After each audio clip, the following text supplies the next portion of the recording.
Boa noite, olá pessoal, bem-vindos ao Dinheiro na Roda. É um grande prazer estar aqui com vocês de novo. Já faz umas 2 semanas que a gente não entra. Oi, Bianca, bem-vinda. Bianca, nossa produtora. Para quem não conhece o nosso espaço, a ideia desse espaço é ser um lugar seguro para conversar e aprender sobre a relação com o dinheiro. E a ideia é trazer dúvidas, superar preocupações, compartilhar descobertas por meio de histórias sobre a sua vida financeira. Além dessas histórias, dessas lives que a gente faz. Oi, Rose, tudo bem?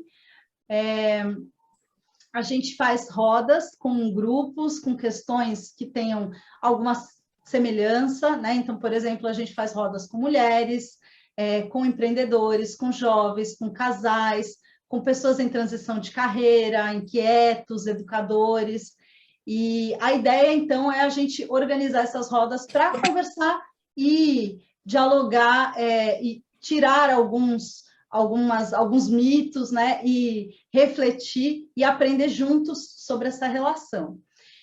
E aí, entre uma roda e outra, a gente convida, a gente recebe aqui no nosso espaço alguns convidados, pessoas que a gente admira, pessoas que a gente gosta, que a gente tem, que acredita que tem algo interessante a compartilhar com vocês, para conversar sobre a relação dessas pessoas com o dinheiro, com as finanças, com os planejamentos, com seus sonhos, com seus projetos. E hoje a gente tem um convidado muito especial, que é o Theo. O Theo já está aqui, né? O Theo Lineiro.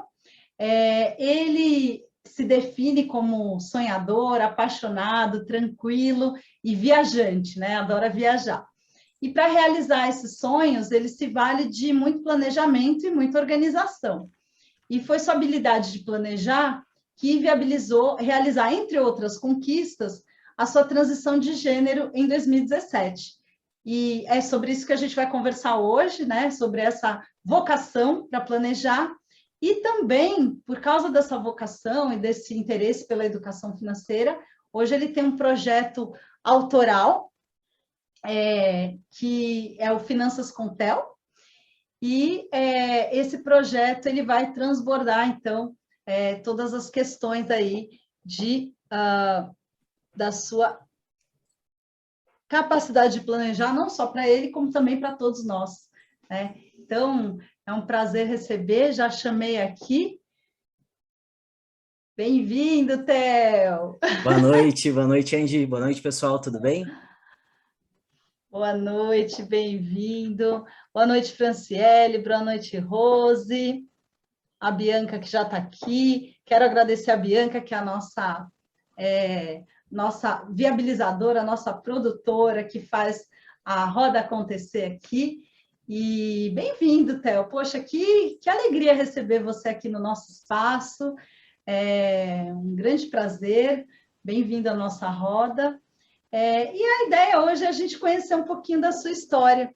Então, queria te convidar para dar uma boa noite aí para o pessoal e contar um pouquinho da nossa história. Quem é você? Né? Tá. Quem é Theo Lineiro? Conta para a gente. Primeiro, vocês estão me ouvindo bem? O som tá legal? Sim, sim, tá ótimo. Tá, legal. Então, vamos lá. Eu sou o Theo, eu tenho 32 anos, eu sou apaixonado por educação financeira e por tudo que ela é capaz de fazer na nossa vida, e a gente vai conversar um pouquinho sobre isso ao longo do nosso bate-papo hoje. Além disso, eu sou noivo da Fran, sou natural de Curitiba, mas já resido em Brasília desde 2014. Adoro viajar, eu acho que é na viagem que a gente também se encontra, né? É uma viagem não só para fora, mas também para dentro. E olhando para o aspecto profissional, por assim dizer, né? Eu sou planejador financeiro, CFP, desde 2014, atuo no Banco do Brasil, na parte de soluções em assessoria e investimentos, assessoria e investimentos de forma digital, e sou professor na SPM também, na disciplina de finanças comportamentais, que é um pouquinho do que me levou também, né, a parte de comportamento para falar um pouco sobre educação financeira. E, por fim, mas não menos importante, hoje eu estou como coordenador no GT de conteúdo da Planejara. A Planejara é a Associação de Planejadores Financeiros aqui no Brasil. Eu tenho muito orgulho de fazer parte, porque é também uma forma da gente disseminar um pouquinho mais desse conhecimento que a gente aprendeu aí ao longo dos últimos anos. Uau, quanta coisa! Eu cansei até só de ouvir, fico imaginando como que você consegue conciliar tudo isso. Mas antes de você responder, a Bianca está pedindo para você abaixar um pouquinho o seu celular para a gente poder ver melhor o Opa, seu rosto no Instagram. Aqui no Zoom tá ótimo. no Ah, Instagram perfeito, fechou? ficou bom, ficou Ah, bom. então beleza. Então, para conciliar todos esses papéis, né, e todas essas funções, essas tarefas, deve ser bastante desafiador. Então, imagino que a organização seja uma característica, né, uma habilidade sua, né? Você é uma pessoa Mas organizada? nada como uma bela agenda. A mesa de uma pessoa organizada, na verdade, de uma pessoa que se diz organizada, normalmente ela é a sua bagunça, de uma forma que você consegue entender, né? Aham. Então, a minha vida é mais ou menos assim, mas nada como uma agenda que não me ajude a conciliar todos esses papéis aí, né? Muito legal. E, bom, organização também é uma habilidade importante quando a gente quer gerenciar bem as nossas finanças, né? E principalmente também o planejamento. Conta para a gente um pouquinho, Théo, como é que o planejamento entrou na sua vida? Você sempre foi uma Tá. pessoa planejada? Alguém te ensinou a lidar com dinheiro? Como que você, né, assim, aprendeu a ter essa característica, essa habilidade? Bom, vamos lá. Nem toda história é assim tão simples e tão fácil, né? Eu brinco que eu tive educação financeira em casa, minha mãe, ela é contadora de formação, eu acabei seguindo o mesmo caminho, então eu aprendi a lidar com as finanças, aprendi a gastar menos do que ganho, aprendi várias dessas coisas, mas em um momento da minha vida, eu, à época, era servidor, municipal, trabalhava na prefeitura de Curitiba, e consignado é um negócio, né, que tá lá disponível assim pra gente e tal. E eu acabei me endividando por N fatores, principalmente uma questão comportamental muito forte ali no meio. Eu acabei me endividando e um pouco depois, na verdade, eu fiquei na prefeitura em torno de quase 3 anos, 2 anos e 9 meses eu fiquei na prefeitura. E quando eu tive a oportunidade de fazer o concurso do banco, eu passei no concurso do banco e foi meio que um momento que eu falei, poxa, se eu tô mudando de emprego, será que não é hora também de eu revisitar essa minha relação, olhar para esse dinheiro de uma outra forma? Então, eu entrei no banco endividado e eu comecei a estudar sobre como fazer para sair das dívidas, né? Não era a educação financeira que eu procurava, era como é que eu saio dessa situação que eu estou me vendo hoje. E aí eu esbarrei com a educação financeira. Isso foi em meados de março, abril de 2011, mais ou menos. E aí, na verdade, 2010, desculpe. E aí, quando eu esbarrei na educação financeira, eu falei, caramba, tem uma forma de mudar essa minha situação aqui. E aí eu comecei a estudar sobre o tema. Em novembro de 2010, eu fiz o curso de Psicologia Econômica com a professora Vera Rita, Ah, lá na grande FEPAR, professora Vera Rita. a Eu grande também professora fiz o Vera Rita. curso dela lá. Uhum. E aí, quando juntou comportamento e dinheiro, eu falei, caraca, que coisa mais linda, assim, né? Que tema maravilhoso. E aí meio que foi paixão à primeira vista. E eu falei, é isso que eu quero fazer na minha vida. Eu não pensava primeiro em trabalhar em banco, não pensava em trabalhar com dinheiro, com comportamento, mas quando juntou tudo, eu falei, nossa, faz muito sentido tudo isso. Assim, é isso que eu quero. E ali eu me descobri para a área para eu começar a estudar a parte não só de educação financeira, toda a parte teórica, né, que a gente precisa conhecer sobre funcionamento do mercado, produtos e tudo mais, mas principalmente aquela pessoa que acaba fazendo uso do dinheiro, né, nós mesmos. Então, como que a gente se comporta perante decisões financeiras que a gente precisa tomar. Então, aí eu me apaixonei pelo negócio e lá foi 2010 e eu tô nessa até hoje, assim, fiz as formações, todas as formações com a professora Vera, meu mestrado é em psicologia, que eu falei, caramba, acho que não dá para ficar só em curso, né? Vamos aprofundar mais. Aí fiz um mestrado também em psicologia para conseguir entender toda essa complexidade humana que habita em nós e que nos faz tomar decisões que lá atrás eram chamadas de racionais, né? Quando a gente pega lá psicologia econômica ou economia comportamental, a gente vê algumas literaturas que falavam que eram irracionais, mas que no final das contas hoje a gente fala que elas não é que não sejam racionais, elas são, mas não da forma como a gente esperava, né?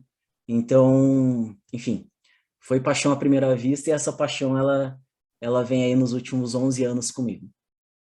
Que bacana isso. Para quem chegou agora, oi Luiz, tudo bem? A gente está conversando com o Theo Lineiro, ele tem um canal chamado Finanças com Theo, e ele está contando um pouco como é que o planejamento financeiro e a educação financeira entraram na sua vida. E é muito interessante esse ponto de vista, relacionar o dinheiro à questão comportamental, porque tem muita gente que acha que lidar bem com dinheiro é saber fazer planilhas. Eu, como trabalhei muitos anos em banco, e você também trabalha, a gente sabe que tem muito bancário endividado por aí, né? Então, não adianta só saber matemática financeira, saber fazer planilha, saber usar os instrumentos financeiros, né? Tem que também lidar com as escolhas, com as questões mais internas, mais íntimas, que acabam motivando muitas vezes a, enfim, tomar decisões por impulso, né? Então, realmente, a questão é mais profunda do que a gente imagina, né? Não dá para ficar só na ferramenta, só na superfície, só ensina a fazer orçamento, tá bom, mas e daí, né? E aí, né?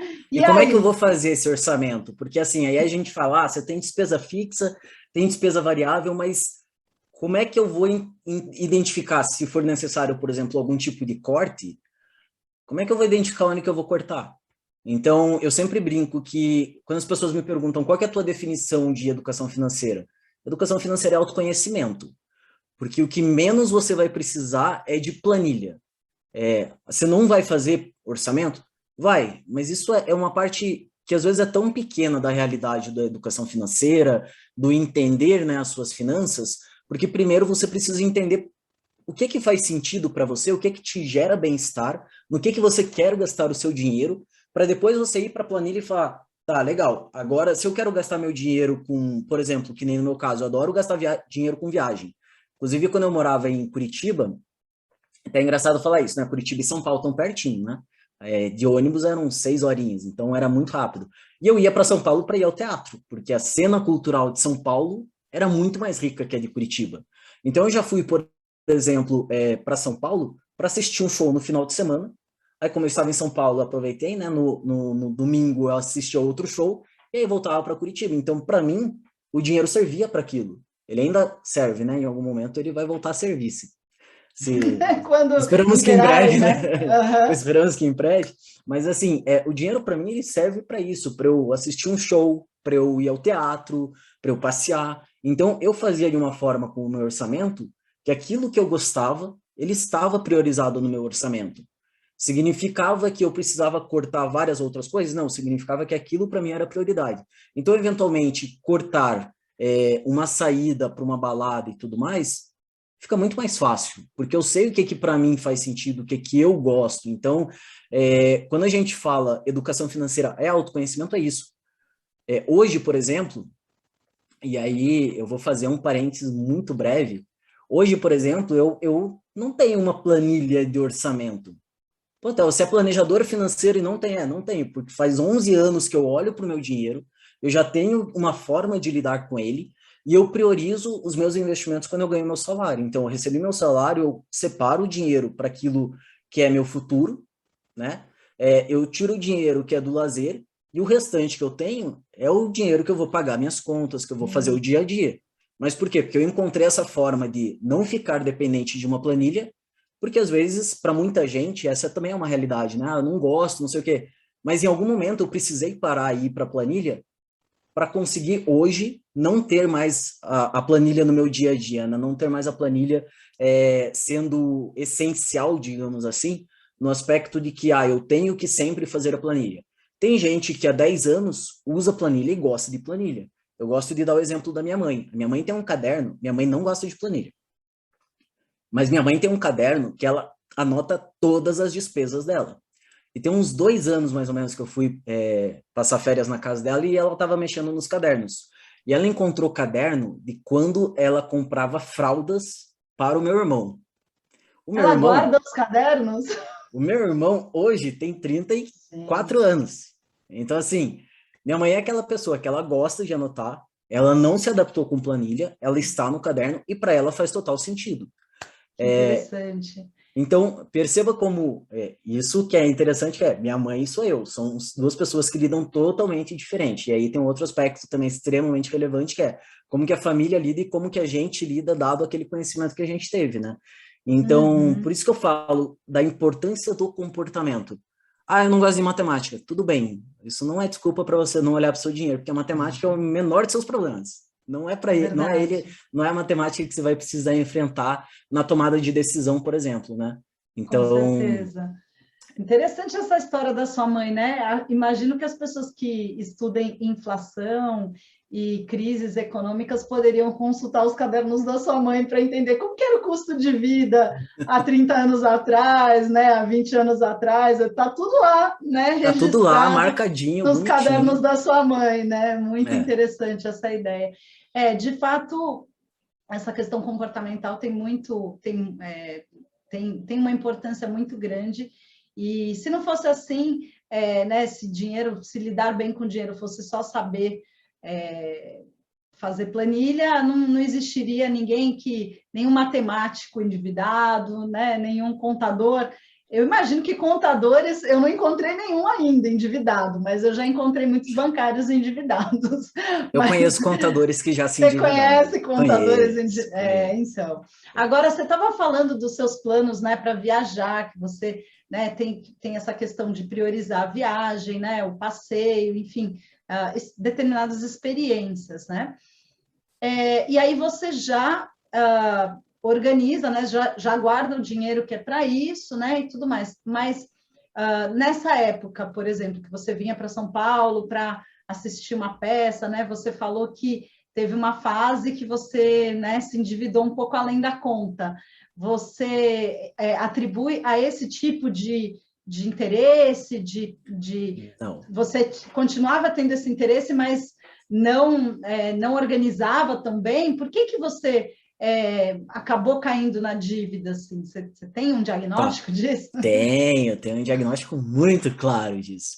Essa minha fase de priorizar as viagens e tudo mais foi depois que eu entendi educação financeira e que eu entendi que me entender ajudaria nessa relação com o dinheiro. Então, foi depois que eu já estava no banco, eu já tinha também, eu tive um upgrade de salário, isso me ajudou, claro, não só na quitação das dívidas, como também poder ter essa novidade, né, de viajar, que até então era uma coisa que, com o salário de prefeitura, lá em 2009, mais ou menos, não era uma coisa que tão simples assim, né?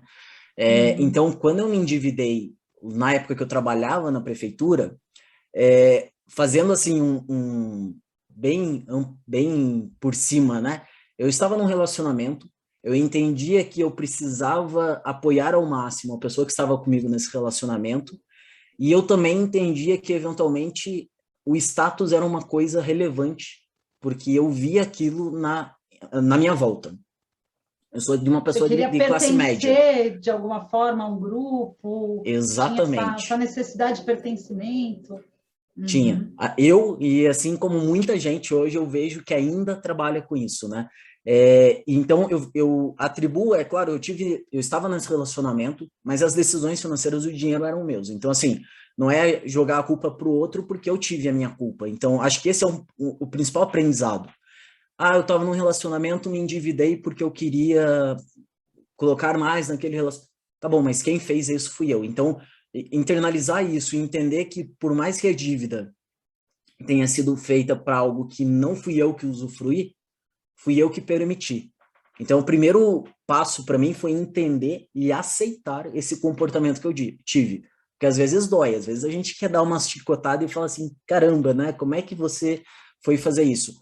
E eu entendi isso, demorei para aceitar, demorei, não posso dizer que foi um processo simples, foi doloroso, foi pensando, caramba, o que eu podia ter feito, quantas coisas que eu deixei de fazer por conta disso, mas me ajudou muito a crescer enquanto pessoa e enquanto até mesmo me entender por que eu estava fazendo aquilo para o outro. Porque eu tinha também um pouco dessa necessidade, talvez, de aprovação, e eu achava que o dinheiro, ele me traria essa aprovação. Uhum. 11 anos depois, eu já vejo com outros olhos. Então, assim, para mim, status é uma coisa que faz parte. Faz, mas eu ligo? Eu não ligo. Eu entendo as pessoas que olham para o status e olham para o dinheiro como sendo um sinônimo de status, porque eu já vivenciei isso. Mas hoje, para mim, o dinheiro ele tem outra finalidade. Começa que o dinheiro, ele é dinheiro. Ele não é amor, ele não é amizade, ele não é sucesso, ele não é essas outras coisas que muitas vezes as pessoas colocam na cabeça e carregam consigo esses significados. Dinheiro é meio. E é meio para quê? É um meio que eu tenho para realizar aquilo que eu quero. É o meio que eu tenho para realizar os meus sonhos. Então, essa mudança não foi uma mudança da noite para o dia, não foi uma mudança que começou quando eu quitei as minhas dívidas e comecei a me organizar financeiramente para fazer as viagens e tudo mais. Foi um processo. E eu acho que esse processo, como eu falei que é um autoconhecimento, ele não acaba, né? Então, hoje, para mim, o dinheiro ele pode ser isso. Pode ser que talvez daqui a alguns meses, daqui a alguns anos, eu olhe para o dinheiro também de uma outra forma, mas o mais importante é, eu não deixo mais, que talvez era o que eu fazia à época, o dinheiro comandar os caminhos que eu queria para minha vida. E pareceu bem filosófico agora, né? Sim, foi Mas poético, inclusive. foi poético, né? Mas faz todo sentido isso que você está falando, né? Dos atributos, né? Os significados que a gente atribui ao dinheiro, né? Exatamente. A gente teve com o professor Fábio Mariano Borges algumas semanas atrás, e ele falou que o dinheiro ele nunca é uma energia neutra, na verdade, né? Porque ele está sempre atrelado ao contexto, né? De cada indivíduo, de cada grupo, de cada cultura. Então, tem culturas que enxergam dinheiro de uma forma mais pragmática, mais prática, objetiva. E tem culturas, como a brasileira, que ele até citou, que o Brasil, o status está muito representado, né, na relação com o dinheiro no Brasil. Sim. E essa é uma pergunta que eu queria...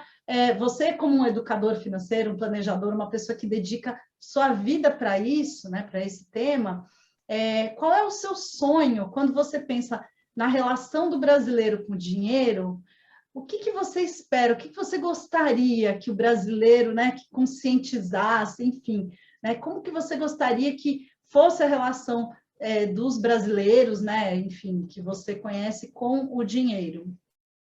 Eu acho que tem alguns pontos, né, Andy? A gente tem... É interessante quando a gente passa, né, por toda essa trajetória e começa a se ver lá para trás, e identifica, caramba, como é que era essa minha relação, como é que é hoje, o que eu posso melhorar. Mas eu acho que o primeiro ponto, e é um ponto muito difícil da gente tratar ainda no Brasil, é tirar o tabu que o dinheiro tem na vida das pessoas. As pessoas não falam sobre dinheiro nos seus relacionamentos, elas não falam no seu ambiente de trabalho, elas eventualmente não falam nem consigo mesma. Elas não têm coragem de encarar o que o dinheiro representa na sua vida. E aí não é à toa que quando a gente olha para algumas pesquisas, por exemplo, teve uma pesquisa, se não me engano, do SPC de 2019, que fala que 46% dos casais brigam por causa do dinheiro. Se esses casais falassem sobre dinheiro, eram 46% menos de brigas que a gente teria, né? Então, assim, é um ponto simples, né? O simples fato de falar. E aqui, por exemplo, aqui em casa a gente tem uma relação muito aberta, né? Mas eu acho que até pelo fato de eu ser educador financeiro, eu adoro falar sobre o tema, assim, eu não consigo não falar sobre o tema. Talvez isso também seja um caso que eu precise trabalhar em terapia, porque você fala assim, opa, quer falar sobre dinheiro? Eu quero, pode me colocar aí, eu acho que é um tema muito gostoso da gente falar. Porque eu acho que a gente precisa cada vez mais desmistificar essa relação com o dinheiro. Então, o primeiro ponto é talvez a gente parar de tratar o dinheiro como sendo um tabu, como sendo uma coisa proibida, como sendo algo que a gente não possa falar. O dinheiro faz parte do nosso dia a dia, ele é um meio de troca que está na nossa sociedade capitalista e a gente precisa falar sobre ele. Assim como a gente fala, por exemplo, sobre sexo, sobre futebol e sobre outros temas tantos, né? É uma coisa que a gente precisa trazer para o nosso dia a dia, para a nossa realidade. E o segundo ponto, eu acho que talvez, mas aí seria muito utópico, mas eu acho que a utopia também faz parte, talvez, das pessoas que são sonhadoras, né? Porque a gente imagina que essas coisas elas também podem ser possíveis em algum momento. As pessoas olharem para o dinheiro sendo, sim, um meio. Um meio para quê? Um meio para aquilo que elas querem fazer. Pode ser comprar uma casa e, eventualmente, contratar um financiamento? Se fizer sentido para você, para sua família, pode. Eu acho que tem um ponto que às vezes as pessoas elas criticam muito, né? Você não pode contratar um empréstimo, você não pode fazer isso, você não pode usar cartão de crédito.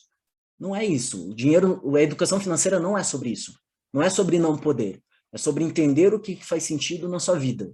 Então, se em algum momento eu preciso, por exemplo, eu entendo que comprar um apartamento faz mais sentido do que alugar um apartamento, e no meu momento de vida aquilo está adequado, para o meu orçamento está adequado, e para aquilo que eu quero, para o local que eu estou comprando e tudo mais, faz sentido, e está tudo certo. Se, por exemplo, eu sempre brinco que às vezes as pessoas me julgam por causa do carro que eu tenho, né? Porque eu desapeguei daquele negócio de status, então hoje eu tenho um carro 1.0 básico. Por quê? Porque para mim carro não é relevante. O carro para mim ele Você tem uma é função. minoria, a grande maioria dos Eu brasileiros nem sou carro tem. exato, exato. Mas é um ponto que quando as pessoas olham o meu carro e olham a minha função, por exemplo, o meu cargo no banco, falam, mas como assim um assessor tem um carro desse? Um assessor de liderança estratégica? Tenho um carro desse, porque para mim o dinheiro eu priorizo não é para o carro, eu priorizo para outras coisas. Então, debater, eu acho que o ponto principal é o meu sonho enquanto educador e planejador financeiro é que as pessoas debatam sobre. A gente tirar aquelas verdades absolutas de que você, por exemplo, é errado comprar parcelado, é errado contratar um empréstimo, é errado. Não, não tem errado, não tem certo. Tem o que faz sentido para o momento de vida e para cada indivíduo. E dado isso, por uma conversa que as pessoas tenham, elas consigam entender o que para si faz sentido ou não. Então, se para você, por exemplo, para mim hoje faz muito mais sentido, como não está podendo viajar, eu guardo esse dinheiro para em um momento que possa ser ter viagem e tudo mais. Para mim isso faz sentido.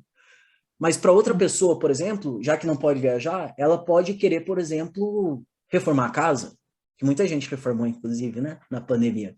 Ela pode querer reformar a casa, ela pode, mas ela está querendo. Sim. Não é o outro está falando que é importante você, é interessante você ter isso, é legal você ter aquilo, é o ela está querendo. E aí, quando eu falo nessa conversa aberta, é óbvio que essa conversa aberta, eventualmente, é em família, se for o caso, né? Se for casado, casada, tiver filhos, tiver dependentes de uma forma geral, mas também é uma conversa consigo mesmo, para olhar, por que eu trabalho? Por que eu vendo o meu tempo para receber um dinheiro em troca? E o que eu estou fazendo com esse dinheiro que eu recebo em troca? Perceba que eu, às vezes, empolgo um pouco, mas é porque o tema é muito... Mas eu estou adorando, Você está dando uma aula aqui. E é interessante como a gente tem uma visão parecida sobre essa questão. Então, hoje, você tem esse sonho, né? E uma das coisas que você está fazendo, né, para ver esse sonho algum dia se tornar realidade mesmo, dos brasileiros falarem mais sobre dinheiro, é esse projeto, né? O Finanças com Theo, que é um projeto autoral em que você trabalha um pouco essa questão de tirar esse tabu, né? Essa ideia. Isso, é isso mesmo. Finanças com Theo, na verdade, ele nasceu de uma vontade minha. Eu sempre quis falar sobre, eu sempre falei sobre educação financeira com as pessoas. Eu falo no banco, a gente tem algumas frentes de trabalho lá. Eu faço trabalho voluntário na Planejar, que é a Associação de Planejadores Financeiros que eu comentei.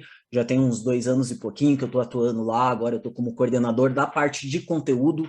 Então, a gente, inclusive, fez um trabalho muito legal no passado para falar, né, sobre a questão das finanças na pandemia, como é que a gente olha para isso, alguns cuidados que a gente precisa ter, porque a gente precisa lembrar que quando a gente fala de planejamento financeiro, não é só orçamento, né? A gente está falando, por exemplo, de seguro, a gente também está falando, por exemplo, de planejamento tributário, mas também a gente está falando, por exemplo, de sucessão, que é uma coisa que as pessoas não gostam de falar, né? Imagina, E a única né? certeza... Falar de morte. Falar Como de assim? morte é um negócio que assim, não, capaz, mas é a única certeza que a gente tem. Pode ser daqui a 1 ano, 5, 50, não importa, mas é uma certeza que a gente tem e a gente também não fala. E o Finanças com Theo, ele veio nessa pegada, assim, de eu ter um canal para eu poder falar sobre, comunicar algumas coisas, compartilhar algumas ideias, algumas dicas, eventualmente até sobre relação com o dinheiro, porque para mim hoje é algo muito natural eu falar que eu recebo meu salário eu guardo parte do dinheiro que já está destinado para os meus investimentos. E aí, quando eu falo investimento, é curto, médio e longo prazo. Não é uma coisa só para daqui 6 meses ou Não é daqui só um jogar ano. na poupança e E deixar deixa quieto lá. lá, exatamente. Então, você tem uma parte que é, por exemplo, para minha aposentadoria. Eu tenho 32 anos, mas desde os meus 21, que foi quando eu entrei no banco, quitei as dívidas, o primeiro passo que eu fiz foi, bom, vamos guardar para o longo prazo, porque o longo prazo a gente não sabe como é que vai chegar. A gente teve uma reforma de previdência agora, pode ser que até o momento que eu me aposente pode existir outra, a gente não sabe. Então, para que ficar dependendo, né, do INSS? A gente sabe que boa parte da população brasileira hoje depende por N motivos, e aqui a gente não vai entrar nessas diferentes realidades, né? Eventualmente é o caminho que se tem, mas eu tenho a opção de fazer outro caminho também. Então, por que também não me preparar para esse outro caminho? E o Finanças com Theo veio para tentar trazer um pouquinho desses insights que eu aprendi ao longo desses meus últimos 11 anos estudando o tema, dicas que eu já usei comigo, porque fizeram sentido para mim, dicas que eu aprendi, por exemplo, em grupo de estudo, porque eu já tive o prazer de participar de grupo de estudo da professora Vera, e com ninguém mais, ninguém menos que o professor Lois Frankenberg, que é o cara que trouxe o CFP para o Brasil. Então, eu digo que eu participei do grupo de estudo com ele. E nesse grupo de estudo estava, por exemplo, a Elaine Toledo, que é uma excelente organizadora financeira que é aí de São Paulo também. E ela tinha também alguns insights muito legais. Então, assim, tudo que eu aprendi nesse grupo de trabalho, a gente teve depois, no grupo de estudo, perdão, a gente, quando eu vim aqui em Brasília, um pouco depois, a professora Vera juntou algumas pessoas, né, quando teve a inauguração no Museu de Psicologia Econômica, da exposição de Psicologia Econômica no Museu do Banco Central, eu conheci a Flávia Ávila, a Adriana Rodrigues, que hoje são duas pessoas que são referências nas suas áreas, né, uma em Psicologia do Dinheiro e a outra em Economia Comportamental. Então, eu tentei trazer o Finanças com Theo para desaguar tudo isso que eu venho aprendendo ao longo desses últimos anos, que eu brinco que, poxa, se mudou a minha vida de uma forma tão positiva, porque hoje a gente falou, né, bem rapidamente, acho que a gente vai entrar um pouco mais da minha transição, eu falo das viagens, eu falo dos shows e tudo mais, talvez um ou outro ponto também possa ajudar aquelas pessoas que estão acompanhando o canal. Vai ser tudo que vai funcionar para todo mundo? Não. Por quê? Porque a gente sabe que as pessoas lidam com o dinheiro de formas diferentes. Mas se de repente uma sugestão funcionou para uma pessoa, outra sugestão funcionou para outra, e elas melhoraram a sua relação com o dinheiro, como Já se está diz ganha, né? Já está pago. eu já ia falar, já está pago, como dizem na Já está no academia, está lucro. pago, tá valendo. Essa que é realmente a ideia Isso do aí. perfil. Muito legal, muito legal. Bom, você tocou no ponto que é o meu próximo tema, que é essa transição de gênero que você fez em 2017. Eu te conheci antes dela e eu queria entender assim, né? Como aqui o recorte sobre finanças, a ideia, né? Claro que a gente tem curiosidade de saber um monte de coisas, mas aqui a gente quer fazer esse recorte, né? Como que foi isso no aspecto financeiro? Assim, eu não tenho a menor ideia, né, de ordem de grandeza. Inclusive, se você quiser compartilhar para quem de repente, né, tem ideia, né, gostaria de fazer, não sabe como, enfim, os caminhos. Como que é isso? Conta um pouco dessa história. Bom, vamos lá. A minha transição de gênero, como você falou, né, ela aconteceu efetivamente em 2017, mas ela veio de um processo muito mais amplo. Então, até para contextualizar, né, para as pessoas que não sabem o que é uma transição de gênero, acho que antes de mais nada, o que é uma pessoa trans? É uma pessoa, de uma forma bem simplificada, que nasce de um gênero com o qual ela não se identifica. Então, eu nasci do gênero feminino, não me identificava com ele, e eu fiz a minha transição para o gênero masculino. Hoje eu já tenho toda a minha documentação retificada, meu nome está retificado, mas eu acho que o principal, apesar de hoje eu estar retificado, eu tive um período em que eu não tinha documentação e tudo mais. O que é o principal para uma pessoa trans? Ela ter o respeito de ser reconhecida como ela também se reconhece. Acho que esse é um ponto que é muito importante a gente falar aqui. Então, quando eu resolvi fazer a minha transição de gênero, antes de eu chegar no banco, por exemplo, e falar, olha, eu sou uma pessoa trans, eu quero fazer a transição, como é que vai acontecer? O que vai acontecer comigo? Porque sim, eu fiz exatamente essa pergunta, no sentido de que a gente sabe que a população LGBTQIA+, ela muitas vezes ou é deixada de lado, ou sofre preconceito, e eu já, enquanto eu estava estudando e entendendo, até para me conhecer e conhecer a realidade que eu iria vivenciar, muitos casos de pessoas trans que tiveram seu emprego negado, que foram demitidas, qual que é o motivo? Não, motivo nenhum, você não está performando. Não está performando ou é o preconceito que está por trás dessa justificativa, né? Então, eu acho que, como até antes da minha transição, eu não me encaixava muito em um perfil, até eu descobrir que existia, né, esse espectro trans, eu não conseguia me identificar em um determinado perfil. Então, uma coisa que para mim sempre foi muito relevante, porque eu era um pouco diferente do padrão que a sociedade espera que as pessoas sejam, e aí é um outro grande problema também que a gente tem, né? Eu sempre estudei muito e sempre tentei fazer com que o meu trabalho ele fosse referência, para que ninguém tivesse espaço para falar, não, mas é diferente, né? Essa pessoa aí é um pouco diferente, então é por isso que está fazendo isso daí. Então, o primeiro ponto foi esse meu sentimento de não pertencer a nenhum dos grupos. E talvez aí a gente até volta para aquele ponto anterior, de usar o dinheiro como uma forma de pertencimento, né? Que eu acho que também Nossa, é um ponto que está matou. relacionado aí. Faz muito sentido isso. E aí, então eu foquei muito nessa questão de formação, de atuação e tudo mais. E aí, depois que eu entrei na questão da educação financeira, que eu comecei a trabalhar essas coisas na minha vida e tal, um pouco depois eu fui para terapia. E terapia, ao contrário do que muita gente acha, ela é para todo mundo, ela é extremamente relevante para você se conhecer também, né?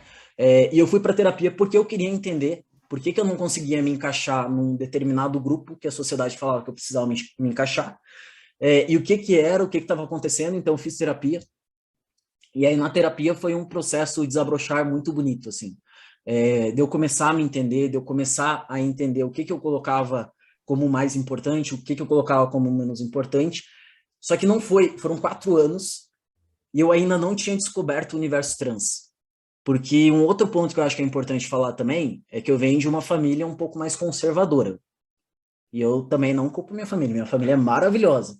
Mas ela não entendia o que estava acontecendo comigo. Então, minha família não conseguia me ajudar também nesse sentido. Então, eu fui descobrindo, fui tateando. E quando eu me descobri trans, aquela reserva financeira que eu estava fazendo para minha aposentadoria, que eu já tinha esse olhar, ela também começou a servir como sendo uma reserva para eu poder fazer a minha transição. No sentido de que, se porventura o banco me falasse, olha, muito obrigado pelos seus serviços, mas aqui você não pode mais ficar, eu estaria preparado para isso. Ou então, se a transição representasse que eu não teria mais chance de crescer na minha carreira, eu também estaria preparado para isso. Então, o dinheiro ele me permitiu fazer a transição, sabendo que qualquer coisa que acontecesse no meu aspecto profissional, eu poderia ficar 1 ano, 2 anos mais ou menos sem emprego, que eu estaria fazendo a minha transição, seria o tempo para eu ter meus documentos retificados, eu fazer as cirurgias que eu tinha vontade de fazer, e aqui é um outro aspecto legal de falar também. Uma pessoa trans, para ela se identificar, por exemplo, como homem trans, eu não tinha que fazer nenhuma cirurgia.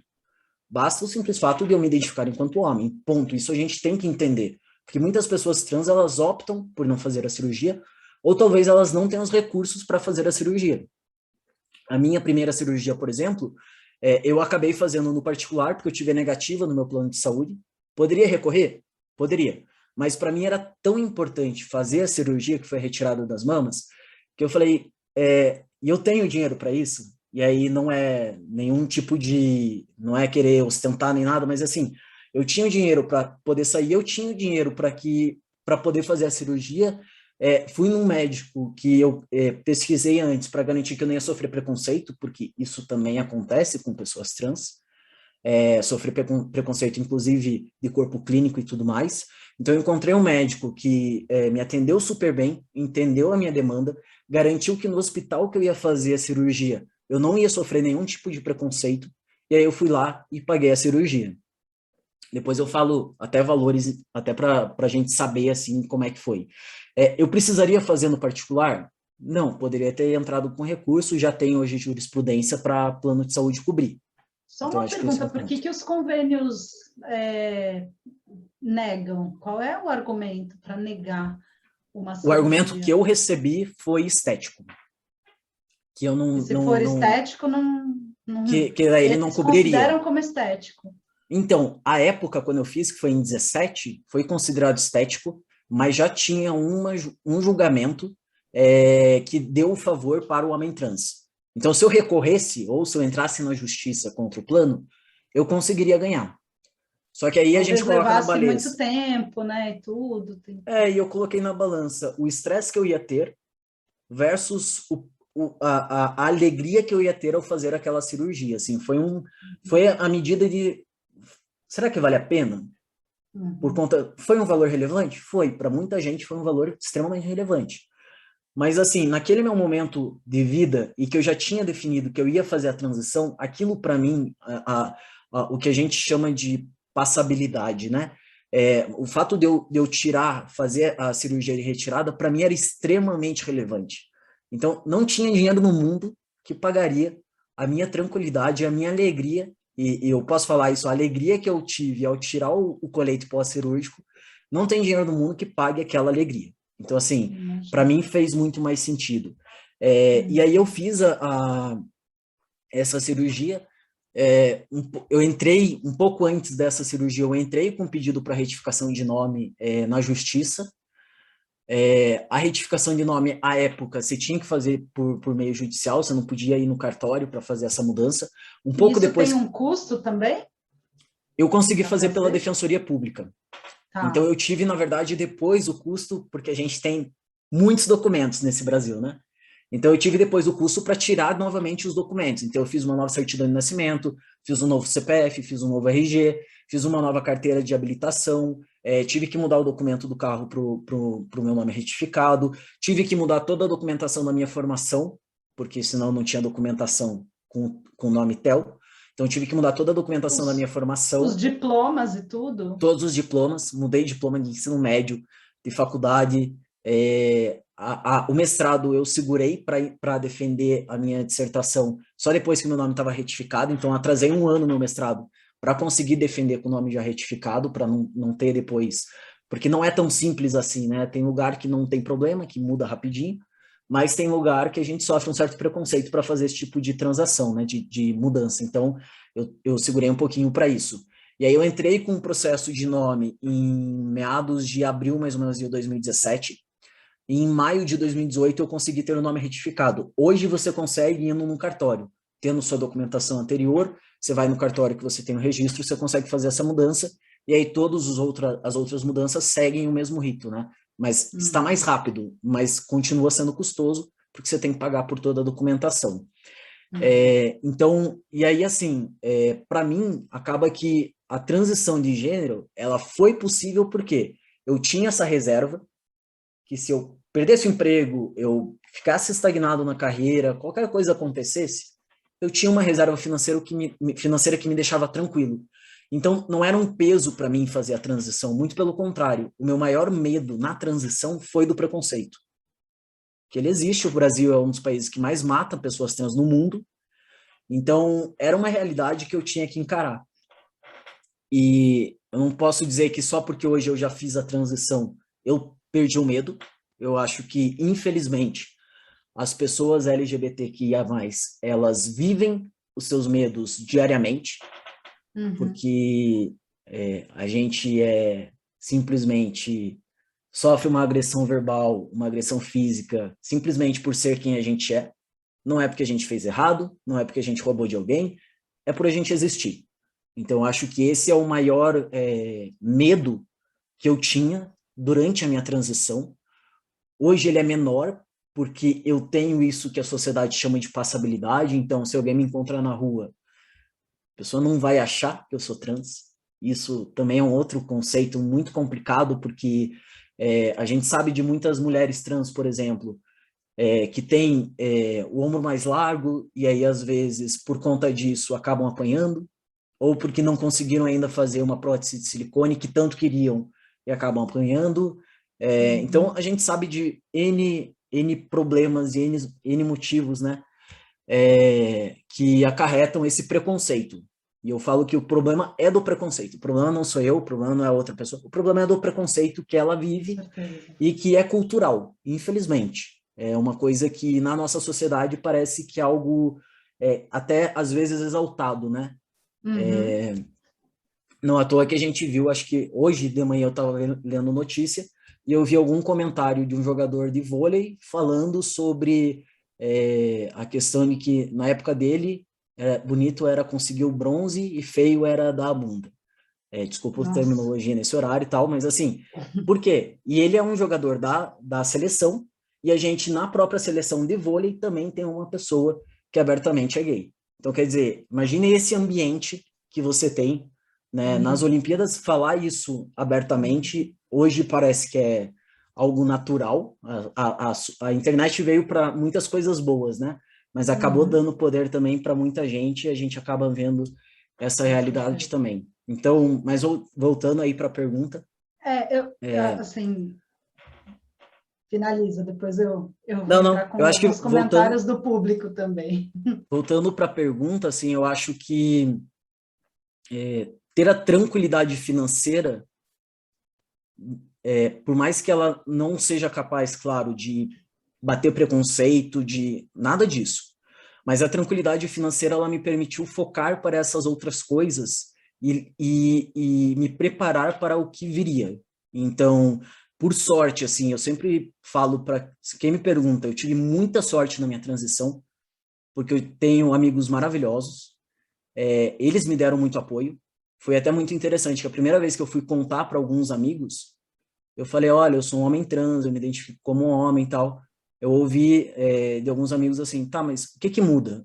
Porque eu sempre te vi assim. Então, assim, o que que é diferente, né? Eu falei, não, nada, eu só queria que você soubesse. Então, eu tive muito essa acolhida dos meus amigos. A minha família, ela não entendeu de primeira, mas ela me acolheu de primeira. Então, Que quando eu bom. contei para minha mãe, e minha mãe demorou muito para querer me escutar. Eu tentei falar com minha mãe uns 6 meses antes de definir, porque antes de falar sobre a transição de forma aberta que eu ia fazer e tudo mais, eu queria primeiro falar com a minha mãe, com o meu irmão. E minha mãe, assim, ela demorou uns 6 meses até me ouvir. E aí eu cheguei para ela no dia do meu aniversário, ela perguntou o que eu queria de aniversário, e eu falei, não, eu só quero que você assista um documentário comigo. E aí eu mostrei o documentário mostrando a vivência de uma pessoa trans, de um homem trans. E eu falei, mãe, eu me identifico assim. E ela falou, olha, eu não sei o que que é isso, mas eu te amo e eu te apoio. Desculpa qualquer coisa. E a minha mãe, assim, trocou pronome por 1 ano e meio. Mas é família, e eu entendi, ela estava tentando, assim, minha mãe tem mais de 70 anos, então eu acho Sim. que também tem essa troca, né? As pessoas ao meu redor entenderem a minha transição, mas eu também entender que para algumas pessoas é um pouco diferente, que nem você falou, você me conheceu antes da transição, então às vezes você não. A primeira vez, a segunda vez, às vezes vai ter uma troca, alguma. E eu também tenho que entender esse lado. Eu acho que o grande problema é quando a pessoa simplesmente não aceita entender e quer continuar te chamando por um nome que você não se reconhece, um pronome pelo qual você não se reconhece e tudo mais. Então, Uhum. o financeiro, ele me deu essa tranquilidade, sabe? De eu poder falar, vai ter preconceito? Vai. Mas como é que você vai lidar com ele? E aí eu Uhum. trabalhei isso dentro de mim. Não é uma coisa simples, porque eu acho que ninguém gosta de sofrer preconceito. Mas eu pude focar para isso. Eu não tive que me preocupar também com o financeiro, sabe? Então foi Uhum. um peso muito menor, assim, para eu poder fazer a Entendi. transição. Eu queria trazer assim alguns comentários que estão vindo aqui do grupo que está assistindo. A Ana Luísa deu uma boa noite e assim elogiou bastante a sua generosidade, né, de falar de um assunto tão íntimo. Eu confesso que quando eu convidei e queria muito ouvir esse lado da história também, além de todas as outras coisas que você já falou, né? Mas eu fiquei muito feliz, né? E assim, muito grata pela tua abertura, né? Pela tua disponibilidade de falar sobre isso, né? Porque é um assunto, além, né? Como a gente falou que dinheiro é tabu, esse assunto é bem tabu também, né? Então Sim. é muito complexo você abrir, né? E ainda misturar os dois assuntos, né? Dinheiro e transição de gênero. Então, eu te agradeço muito por essa abertura. A Ana também diz que sobre a questão da cirurgia, né? Que deve ser a cirurgia deve ter sido considerada como cirurgia eletiva, algo assim, né? Como não necessária para a saúde, o que é bem limitado, né? Uma visão, ela diz que é uma visão bem limitada, né? E com relação à questão da sua alteração de nome, né? Ela pergunta se a burocracia é semelhante, né? Só o lado burocrático, né? A gente sabe que tem muito mais preconceito, mas se em termos de trâmite é similar à mudança de nome de casado solteiro, ou é mais burocrático do que isso, assim, você sabe? Tá, vou falar da experiência que eu conheço, porque aí vou já deixar aqui desculpa, Andy, mas eu vou usar seu espaço para isso. A Fran, ela ainda não casou comigo oficialmente, então, brincadeiras, tá, amor? A gente, é porque eu brincava que antes ela não queria casar comigo, mas agora ela já aceitou. Até porque temos um anel aqui, ela não vai escapar. Mas brincadeiras à parte, a gente já definiu que a gente não vai mudar os nossos nomes, que eu falei, não, é muito empenho. Mas hoje em dia, foi a Ana que perguntou, né? Uhum. Hoje em dia, Ana, é mais simples, tá? Hoje em dia você consegue ir no cartório, falar que você é uma pessoa trans e aí você faz a mudança. Tem uma taxa do cartório para mudar, você tem que pegar antecedentes criminais e tudo mais para garantir que essa mudança não é uma mudança para você fugir de qualquer ato ilícito que você tenha cometido, né? Mas hoje em dia, você indo no cartório, você consegue fazer essa mudança, tá? Quando eu fiz lá em 2017, a gente ainda precisava entrar com um processo judicial. Eu ainda dei sorte que eu consegui entrar pela Defensoria Pública e fui muito bem atendido na Defensoria Pública aqui do DF. E quando eu fui com a juíza para fazer a troca, ela pedia também testemunha e tal. Então, meus amigos foram comigo, foi um momento muito legal, porque aí eu tive também o apoio. Porque às vezes você espera, né, o âmbito de justiça, tal, o pessoal é preconceituoso, mas não, eu entrei, eu já usava roupas masculinas e tudo mais, né? E aí a juíza me perguntou se era realmente aquilo que eu queria fazer. Eu falei, sem sombra de dúvidas. E ela falou, então tá bom, muito obrigado, a gente vai expedir aqui um mandato. Foi super tranquilo, assim. Mas foi demorado, né? Para minha época, na época que eu entrei com o processo, até sair o processo, foi pouco mais de um ano, tá? Hoje consegue fazer tranquilamente no cartório, então o processo é mais rápido, mas a gente tem toda aquela burocracia de ter que fazer toda a documentação, né? Então não é simplesmente você saiu com um mandato e tá tudo certo, ou saiu agora, né, com uma certidão de nascimento, tá tudo certo. Você vai ter que mudar RG, vai ter que agendar para ir na Receita, por exemplo, mudar CPF, vai ter que eventualmente no Detran mudar CNH, e assim por diante, né? Todo o teu histórico você muda, e de vez em quando eu ainda recebo algumas ligações perguntando pela pessoa, pelo meu nome antigo.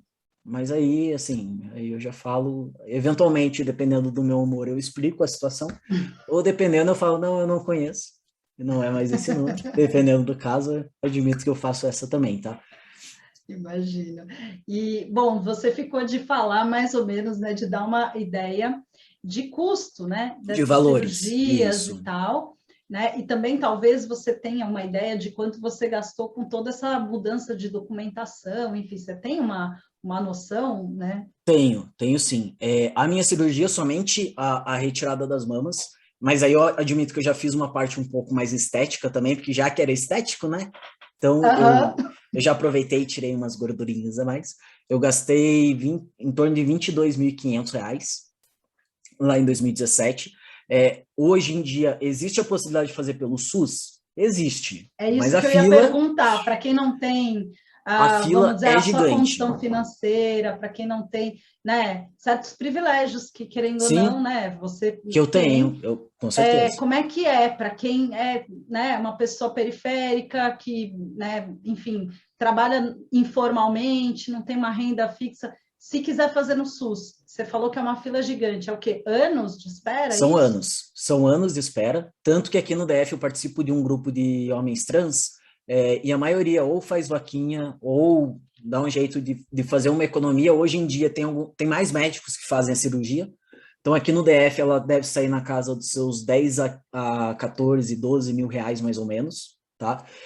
Mas eu falei os 22,5 porque também teve todo um cuidado pós-cirúrgico, porque eu fiz questão de fazer, por exemplo, a parte de drenagem linfática que o médico orienta em alguns casos e outros não. Então, eu acabei fazendo também essa outra parte, contratei a enfermeira para banho nos primeiros dias, porque eu tenho problema de pressão baixa, minha mãe não pode ver sangue. Então, teve também esse outro cuidado, né? Não é só a cirurgia em si, teve outros custos também. Mas hoje aqui no DF, dá para dizer que é algo em torno de 10 a 14 mil, tá? Uhum.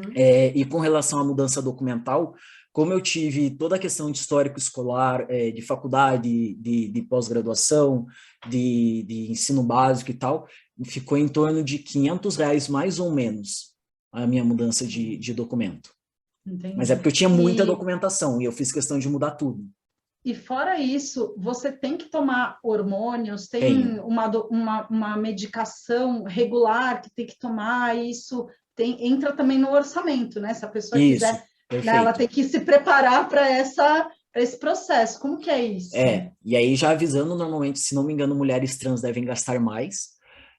No meu caso Ah, específico, hoje eu tô com eu até semana passada eu estava com uma medicação que ela me custava em torno de fazer uma conta mensal, uns 35, R$ 40 por mês, que é o Deposteron, que é o hormônio da testosterona, né? E eram aplicações a cada 15 a 20 dias. E aí depende muito do ciclo. Lembrando, quem estiver nos assistindo, sempre que se for fazer algum tipo de tratamento hormonal, sempre procura um médico, porque isso tem impacto em fígado, em outras taxas que precisam ser acompanhadas por um endocrinologista, né? Então, é importante sempre fazer esse acompanhamento médico. Então, eu faço esse acompanhamento médico a cada 3 meses no mínimo. Eu estava com essa medicação que me custava em torno de 35, R$ 40. Só que como eu fazia aplicação a cada 20 dias, eu optei por mudar a medicação e agora eu vou para uma medicação que vai me custar, uma aplicação a cada 3 meses, mas ela tem um custo de R$ 200. Então, se a gente fosse dividir ali, mais ou menos daria, eu quase que dobrei o custo da minha medicação, uns né? 60 Então, e vai para uns poucos, 60, né? R$ 70 mais ou 70 menos. reais por mês. Isso, a medicação genérica e com desconto, porque se a gente for para top de linha, ela é em torno de uns R$ 600, essa aplicação, mas eu mudei até para poder, primeiro, espaçar mais as aplicações, porque é a injeção, né, que você faz, então tem uma hora que o corpo começa a sentir que está tendo muita injeção, e também para eu poder ter um pouco mais de, entre aspas, liberdade, né, não ficar naquele de cada 21 dias ali fazendo a aplicação, poder fazer isso a cada 3 meses. Então, o meu custo anual, digamos assim, ele vai ali para os seus mais ou menos R$ 1.200, R$ 1.300, considerando essa genérica com desconto, tá? Antes ele estava bem abaixo, mas eu optei por fazer essa mudança até para ter essa liberdade e para não, eu não gosto de injeção. Então, assim, aí eu vou para o caminho, se eu tenho essa possibilidade, né, eu acabo optando por também reduzir essa quantidade de injeção. Além disso, tem o custo da endócrino, acompanhamento a cada 3 meses. Eu tenho plano de saúde, né, então acaba que minimiza bastante, mas tem todos os exames de sangue que você tem que fazer também. Então acaba que tem também esse custo de fazer os exames. E para quem toma testosterona, seja bem-vindo à juventude novamente, porque as espinhas reaparecem. Ai, Então, tá, eu estava não. até fazendo tratamento de espinha, tal, eu parei, porque aqui em Brasília a gente estava até conversando antes, né? É seco e aí mais com tratamento de espinha.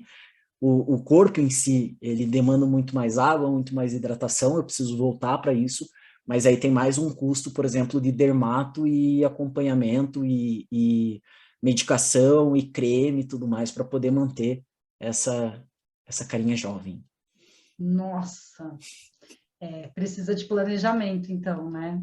É, Puxa, não é algo que você, né, faça assim sem se organizar. Eu tô com receio que o Instagram vai derrubar a gente, mas eu ainda quero mais um pouquinho de papo com você. Então, se derrubar, vamos combinar de voltar? a Pode gente ser? volta, Ó, volta, com pessoal que está certeza. assistindo aí, a gente vai voltar, tá? Porque ainda tem umas duas, três perguntinhas aqui que eu acho super importantes.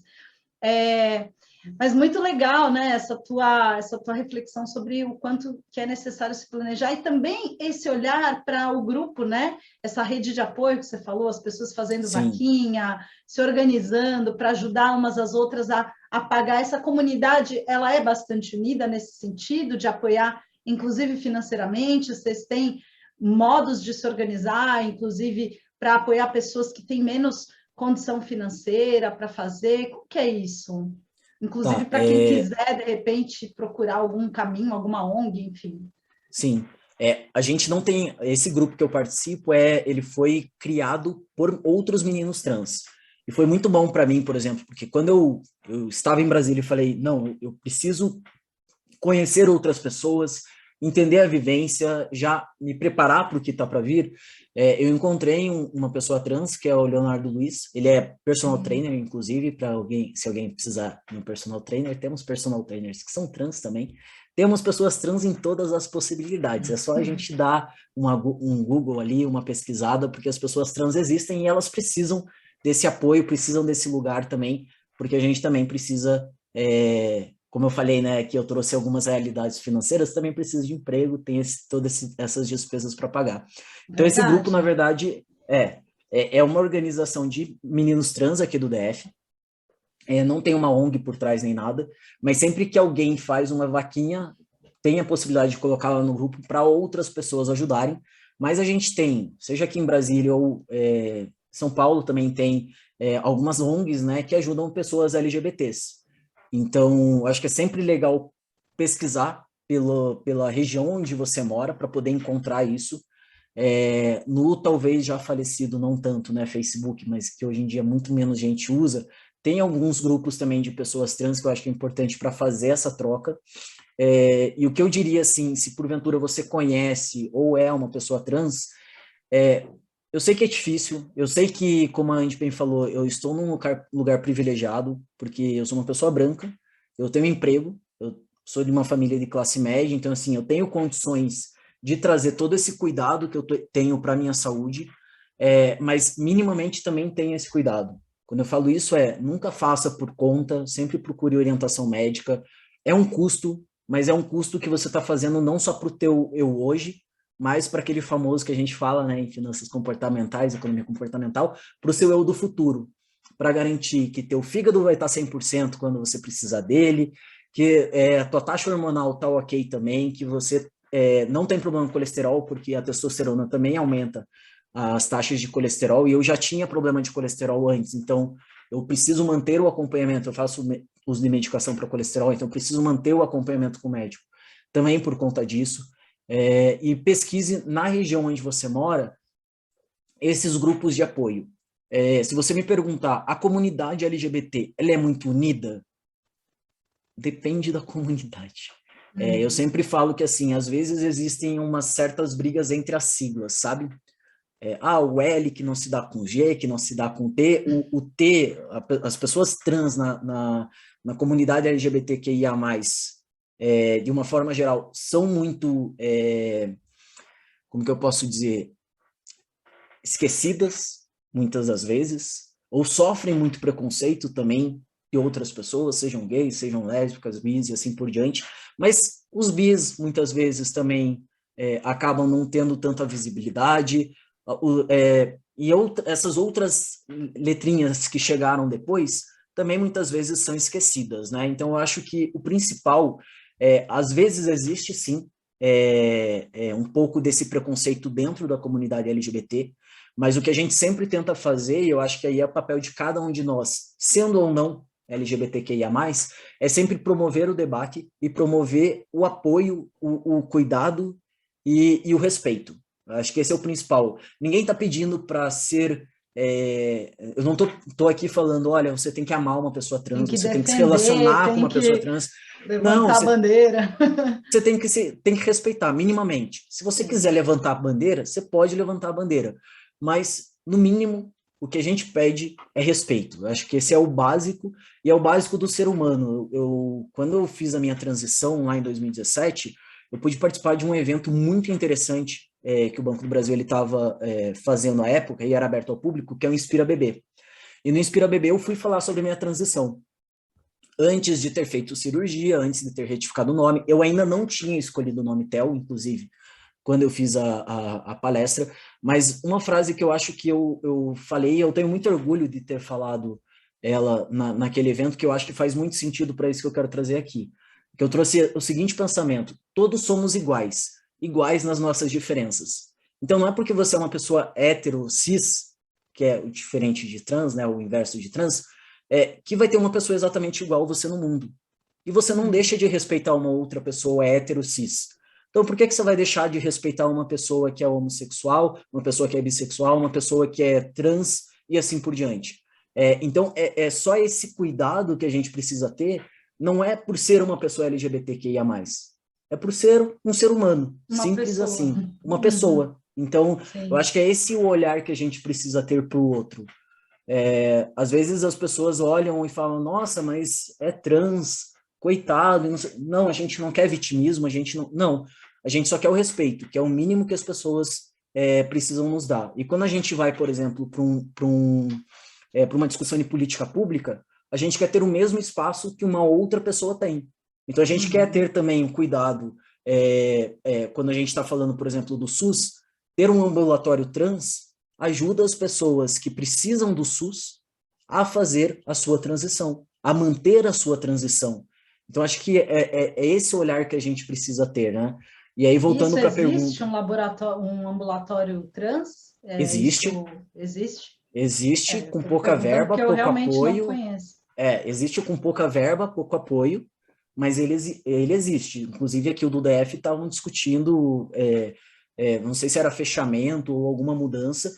Existem em algumas capitais, mas é um movimento que o movimento trans sempre tem que estar de olho, porque à medida que a gente sabe que a nossa saúde, ela eventualmente carece de um olhar mais cuidadoso do governo, imaginem essas populações, como nós, por exemplo, pessoas trans, que somos minoria. Então, assim, esses Uhum. programas como ambulatório trans e tudo mais, eles precisam sempre ter o olhar da população trans para garantir a sua continuidade. A briga, né, o pedido da população trans para manter essa continuidade. Uhum. Um detalhe aqui, a Ana está dizendo que, né, a gente estava falando sobre lugares que podem apoiar e tudo. Ela indicou aqui um perfil chamado Casa 1, Casa 1, que acho que é aí de São parece que Paulo, dá um inclusive. apoio, né? Eu acho que porque a pessoa precisa ter na verdade, um apoio multidisciplinar, né? Porque precisa ter apoio jurídico, apoio financeiro, apoio de saúde, né? De várias psicológico, né? Precisa ter Sim, vários profissionais e várias áreas, né? De atuação, aportando conhecimentos e acolhimento e técnicas, né? Para que a pessoa possa se sentir completa, né? Se sentir íntegra enfim, mas realizar sua transição de uma maneira segura, digna, enfim, tudo isso tem que estar suportando, né? Dando esse suporte, essa sustentação, né?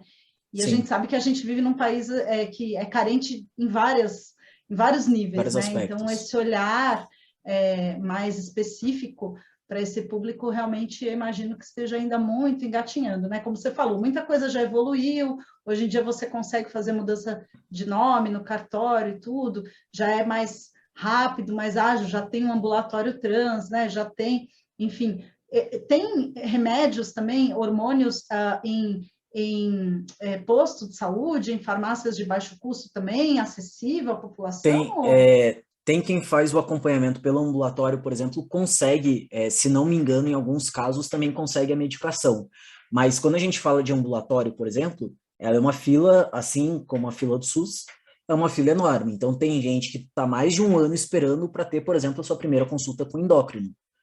Então não é algo tão simples assim, apesar de existir no SUS e tudo mais, não é algo tão simples, tanto que muitas vezes as pessoas optam por exemplo, ou fazer via particular, né, como o pessoal diz aí, dar os seus corres para conseguir o dinheiro e fazer particular para poder iniciar a transição. E eu acho que um ponto muito importante, quando, por exemplo, eu trouxe o caso da Casa 1, é que quando a gente olha para essas casas de acolhimento LGBT, elas vão muito além, inclusive, de dar o apoio jurídico, de dar o apoio psicológico e tudo mais.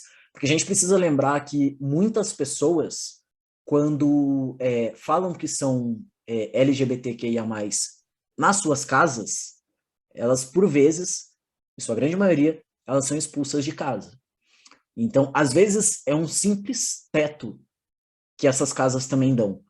E é nisso que a gente também precisa deixar claro, né? Eu, por exemplo, eu fiz a minha transição e já morava já morava sozinho, e isso, inclusive, foi uma coisa que me ajudou na transição. Você já tinha uma independência financeira também, né? Já tinha sua autonomia e tudo. Já tinha minha Isso autonomia ajuda, né? financeira. Eu brinco, até brinquei quando eu vi minha mãe recentemente, eu até brinquei com ela que assim, eu consegui fazer a minha transição, inclusive porque eu moro em outra cidade. Minha família é de Curitiba e eu moro em Brasília. E não ter o peso do julgamento que eventualmente eu poderia sofrer da minha família, para mim foi extremamente relevante. Para mim foi assim uma das coisas mais importantes na hora de eu fazer a transição. Eu tive esse julgamento não da forma como eu imaginava, foi bem menos pesado. Teve um caso ou outro, eventualmente teve, das pessoas mais importantes para mim, que são minha mãe, minha tia e minha madrinha, eu tive total apoio. Elas, claro, aprenderam a falar meu nome, a usar o pronome correto e tudo mais, mas eu tive o apoio delas, e isso para mim foi muito importante. Mas, às vezes, e aqui é um outro ponto que eu queria trazer, né? Às vezes a gente também, nessas questões que a sociedade nos mostra que é errado, e aí eu tô falando todo tipo de errado, tá? Todo padrão que a sociedade não aceita, a gente sempre espera que vai vir um baita julgamento se a gente estiver fora daquele padrão. E era assim que eu me sentia. Eu sentia que o meu mundo ia desabar e eu precisava estar preparado para reconstruir tudo do zero. Era esse o sentimento que eu tinha Por lá em isso a 2016, reserva 2017. também, né? De Por falar, isso, bom, se o banco me mandar embora. E como é que foi isso, né? Você teve o contrário, né? Pelo que eu entendi, porque você está sim, no banco até hoje, você foi bem recebido, as pessoas viraram a chavinha rápido. Como é que foi essa relação no profissional? Começaram a te tá. cobrar mais de, né, como você falou, eu sempre tive que trabalhar mais ainda, né, para tentar mostrar que não tinha essa desculpa, não tinha essa justificativa, mas você percebeu algum tipo de, enfim, de preconceito no ambiente de trabalho, nas questões de promoção, de carreira, tudo? Como é que foi isso? Tá. Eu acho que eu tive vários aspectos que contaram a meu favor. Primeiro, quando eu resolvi fazer a transição, né, que eu falei, não, eu vou fazer, eu cheguei em janeiro e com toda a coragem que eu não sei de onde que apareceu, mas essa coragem ela veio em mim, eu peguei e mandei uma mensagem, um e-mail para uma pessoa que na época era gerente executiva, um gerente executivo do Banco do Brasil da área de gestão de pessoas. Eu falei, bom, eu não vou mandar para um departamento abaixo, porque eu posso sofrer preconceito. Deixa eu mandar logo para quem resolve aqui. E assim, eu não sei de onde que eu tirei coragem, porque na época eu era assessor, o nível mais baixo, assim, que a gente tinha, o nível de entrada, né, de assessor, eu estava nesse nível quando eu mandei esse e-mail. Mas E o que aí você deu. dizia no e-mail? Não, eu mandei um e-mail assim para ele. Boa tarde, Marco, tudo bem? Meu nome é tal, eu trabalho em tal lugar, eu me reconheço enquanto homem trans, e eu queria saber como é que é a política do banco para que eu faça a minha transição. Deu 10 minutos, o meu telefone tocou. Eu falei, não, fui despedido. Meu Deus do céu. Nossa senhora, o que eu fiz, né? Aí era ele me ligando, o Marco, ele já tá aposentado do banco, e eu dei muita sorte, porque ele aposentou do banco, tipo, um mês depois. Ele me ligou e falou, você pode vir aqui na diretoria de pessoas pra gente conversar? Eu falei, não, agora que eu perdi emprego, né? Agora já era. Bom, pelo menos ele não pediu a carteira de trabalho, né? Então, talvez eu tenha uma chance e tal. E eu acho que dei muita sorte, assim, porque o Marco, ele foi o primeiro homem no Banco do Brasil a pegar a licença paternidade estendida, que é disponibilizada para casais homoafetivos. Então ele meio que entendia o meu medo, o meu receio e o que era tudo aquilo. E aí ele me chamou para conversar, a gente foi numa salinha reservada, eu expliquei toda a situação para ele, eu falei, Marco, eu não entendo como homem trans, eu não sei como é que funciona a transição aqui no banco, eu queria entender um pouquinho como é que o banco vai recepcionar isso. Inclusive, eu falei para ele, inclusive, se puder, eu quero ficar de licença, porque eu não queria ter que passar a transição trabalhando no banco, porque eu tinha muito medo do Uhum. preconceito. E ele falou, olha, eu não sei como é que é, a gente tem um caso de uma mulher trans aqui no banco, que a gente recebeu uma reclamação porque a agência na qual ela trabalha não quer que ela use o banheiro feminino. nesse nível. Mas a gente vai descobrir junto. Eu falei, então tá bom. Daí eu marquei o psiquiatra na semana seguinte, porque na época eu precisava de um laudo psiquiátrico para dizer que eu era trans. Hoje em dia as coisas estão um pouco menos difíceis, mas eu precisava disso. E aí eu perguntei para o psiquiatra, eu falei, olha, será que eu posso ficar afastado do banco para fazer minha transição e tudo mais? Ele falou, mas você tem algum problema de saúde? Eu falei, não, mas eu queria fazer a minha transição, eu não quero passar por preconceito. Ele, olha, eu entendo, mas eu só posso te dar uma licença saúde se você tiver um motivo que justifique para que você fique afastado do banco. E quando eu falei, caramba, né? Como é que eu vou fazer a transição trabalhando no banco? Mas foi para mim, ali foi acho que para mim aquela conversa foi muito importante para eu entender, olha, tá tudo bem. Tem pessoas que se entendem trans, você é mais uma delas, e você vai passar por isso. Como é que vai ser? Não sei.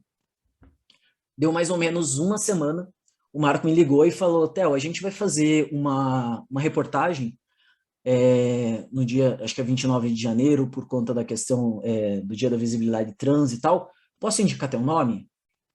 Aí eu, mas eu não contei para ninguém ainda, né? Como é que você vai indicar meu nome, assim? A reportagem, vai para a rede A nacional. reportagem que vai, tipo, ia para todos os funcionários do banco, né? Que é para a intranet do banco. E aí eu falei, posso pensar? Aí ele deixou eu pensar e tal. Aí eu só pensei comigo, né? Ou eu escancaro agora, ou eu vou ter que ter o trabalho de depois conversar com todo mundo com quem eu já trabalhei, um a um, e explicar a situação. Eu falei, quer saber? Marco, pode indicar meu nome. A gente indicou meu nome. Quando saiu a reportagem, um dia antes, eu chamei o meu gerente direto e chamei ele para conversar e falei, eu tenho uma coisa para te contar. Ele, o que aconteceu? Você quer voltar para Curitiba? Porque a época eu estava trabalhando, eu estava namorando, minha namorada à época morava em Curitiba, né? E aí eu falei, não é isso. É que, sabe esse entendimento que vocês têm de mim e que eu falei, inclusive, para você há alguns anos, né? Quando eu entrei, alguns meses, na verdade. Fazia, acho que mais ou menos quase alguns anos. Fazia uns 3 anos, mais ou menos, que eu trabalhava lá. Lembra aquele entendimento que eu falei que eu era lésbica? Então, não é bem assim. Na verdade, eu sou homem trans. Então, é porque... A grande questão é que eu não me identifico como mulher, eu me identifico como homem. Daí ele falou, tá bom, mas e aí? Eu falei, e aí que eu não sei. Só tô te contando para você saber. Amanhã deve sair uma notícia na agência de notícias, que a gente chama, né, lá interna do banco. Mas eu queria que você soubesse por mim, né, não pela agência. Mas eu não consegui falar com todo mundo da equipe. E aí, no outro dia, quando eu cheguei para trabalhar, o pessoal que trabalhava na minha equipe, um dos colegas, abriu a agência e falou, nossa, mas é você? Eu falei, então, sou eu. Aí ele falou, mas como é que a gente te chama agora? Aí eu falei, então, eu ainda não defini um nome, porque eu queria que minha mãe definisse o nome comigo, né? E ela também não queria, então ficou nesse imbróglio do nome um bom tempo. Eu falei, cara, me chama de Lineiro. E aí foi. Nesse dia que eu falei com o meu gerente também, eu chamei os amigos mais próximos, contei para eles, que aí foi quando eu comentei, né? Que eles falaram que nada mudava. E aí a minha equipe ficou sabendo, e aí todo mundo meio que ficou sabendo. Eu falei, bom, tá todo mundo sabendo, menos mal. Eu ouvi uma ou outra piada transfóbica, porque as pessoas acham que... primeiro ponto, né? Quando eu falo que eu sou trans, se você faz uma piada com uma mulher trans, isso também me afeta. Primeiro que se você faz uma piada com qualquer pessoa LGBTQIA+, vai me afetar. Da forma como eu atuo, da forma como eu ajo e tudo mais. Mas fizeram uma piada com uma mulher trans e achavam que estava tudo bem. Mas não, aquilo também me afetava. E aí a única coisa que eu fiz à época, porque eu ainda não tinha... eu acho que eu ainda tenho um certo bloqueio para, né, chegar nas pessoas e falar, pô, isso não é legal, dependendo da pessoa, né? Eu acho que isso é um problema para mim. Aí eu só cheguei pro meu gerente e falei, eu queria só mudar de lugar porque estão fazendo algumas piadas ali e eu acho que eu não sou obrigado a ouvir isso em ambiente de trabalho. Tranquilamente, na hora, meu gerente me trocou de lugar, tal. Expliquei para a equipe também o que tinha acontecido. Me trocou de lugar e tudo certo. E aí, há mais ou menos, acho que uns 2 anos, Um amigo meu, sim, eu sou padrinho de casamento dele, inclusive, ele fez uma piada com uma mulher trans. Aí eu cheguei para ele e falei, cara, você já pensou que essa piada que você está fazendo é o contrário do que eu sou hoje? Ela também me afeta? Aí, pense numa pessoa que desconcertou, assim, ele desconcertou total, me Uhum. pediu mil desculpas, tal. Eu falei, cara, eu só vou te pedir um favor. Sempre que você for fazer qualquer piada, pensa no outro. Pensa em quem você está afetando.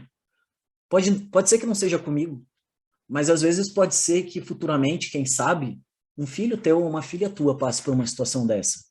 É. Então começa a se colocar um pouquinho no lugar do outro, ao invés de ficar fazendo essas piadas. E esses foram assim, os episódios mais difíceis para mim, porque eles foram não velados, né? Então foi na minha cara, foi. Mas eu tenho certeza, assim, conversando com alguns amigos da época que eu trabalhava nessa outra diretoria que eu fiz a transição, que houveram comentários. Houveram. Mas eu tive, inclusive, um caso de, por exemplo, quando teve um comentário, uma amiga minha estava passando na mesma hora. E aí ela também já pediu um reposicionamento do grupo. Então, assim, teve um preconceito ou outro? Teve. Mas por conta da sociedade que a gente vive, e aí é um comentário muito triste que eu vou ter que fazer, eu esperava esse tipo de piada ou esse tipo de comentário. Infelizmente, eu acho que ainda a gente, enquanto sociedade, a gente ainda precisa amadurecer muito para conseguir entender que com quem a gente dorme ou como a gente se enxerga não muda nada quem a gente é, né? Então, Uhum. mas a gente ainda precisa evoluir isso muito Mas aí como a questão sociedade. da carreira, aí você continuou E tendo aí, promoções, você continuou, então, né, crescendo profissionalmente. E aí Ah, a questão da carreira, eu acho que obrigado até, Andy, por me lembrar. A questão da carreira, assim, eu estava fazendo meu mestrado em psicologia, em ciências do comportamento, na verdade, na UNB, com ênfase em economia comportamental. Logo depois que eu saí, eu terminei minha cirurgia, eu estava em licença saúde, e no que eu estava em licença saúde, o banco abriu uma nova unidade no banco que era focada para investimentos, e uma das vagas, em que se eu me inscrevesse e passasse, eu teria uma promoção, ela demandava conhecimento em finanças comportamentais. E aí eu tinha meu currículo, o CFP, que eu obtive em 2014, e eu estava cursando um mestrado em ciências do comportamento com ênfase em economia comportamental. E em 2017, esse tema ainda não era aqueles top então, 5, né, uhum. tão quente como ele é hoje.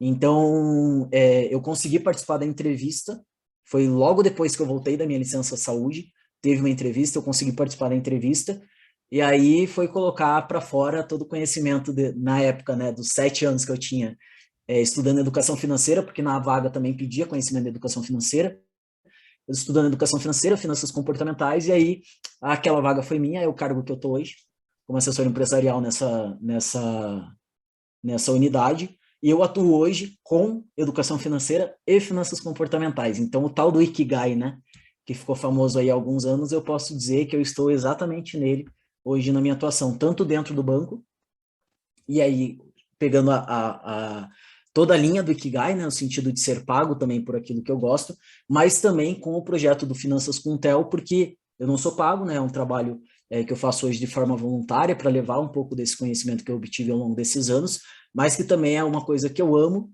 e que eu acredito, pelos feedbacks que eu tenho recebido, eu também sou bom em fazer. Então, eu não tive problemas com promoção, mas infelizmente eu também fui privilegiado nesse sentido. Então, assim, no sentido de estar preparado, estar pronto, né, e ter essa vaga, o que a gente sabe que para a população trans, isso não é uma realidade. Assim, a gente teve há mais ou menos um mês um caso de um homem trans que participou de uma entrevista, passou na entrevista, e na hora de entregar os documentos ele foi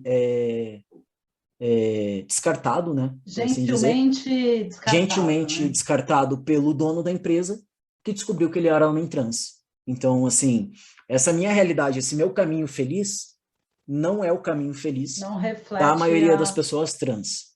Tanto que se a gente pega em números, né, a realidade das mulheres trans, por exemplo, mais de 90% delas estão nas ruas, na prostituição. Por quê?